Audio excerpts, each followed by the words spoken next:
The relationship between victims and law enforcement sent to handle a crime needs to be better fostered in our community so that we can enhance public safety. This chapter really does give great examples of how there is a mutual distrust between both law enforcement and victims of crimes.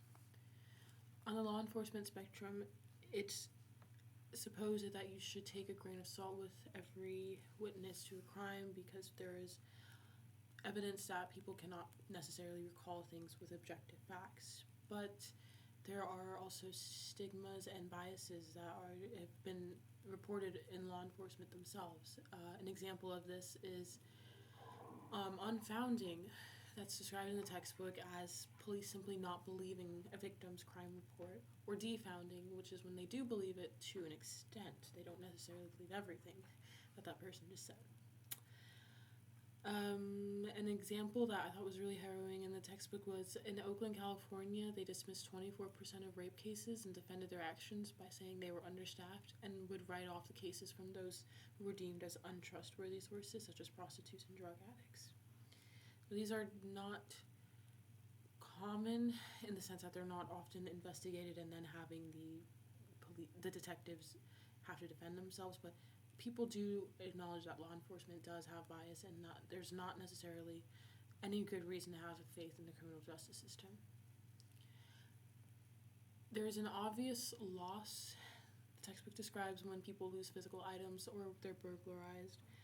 One of the retributions could be getting those items back or returning like a physical equivalent. But when it comes to certain crimes where you lose a sense of security and confidence just existing in public, how do we balance that out and have the criminal pay them back in a way that's equivalent? So the textbook describes how some people want different compensation for their trauma. So the argument, though, for having the government enforce this is that they don't necessarily get to choose. They are the figurehead for law and order, and they are the ones that have to satisfy the duty of both protecting innocent people and scaring away criminals and rehabilitating those who've already been caught. So some people want pure punishment, some people want rehabilitative opportunities for criminals, and it's up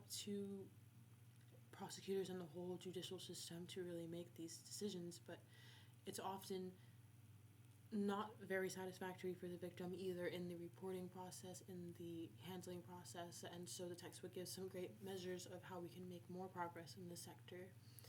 They say law enforcement needs to be on the case better and administer psychological first aid, and they need to increase their efforts to make retributions for victims, whether that is emotional or financial.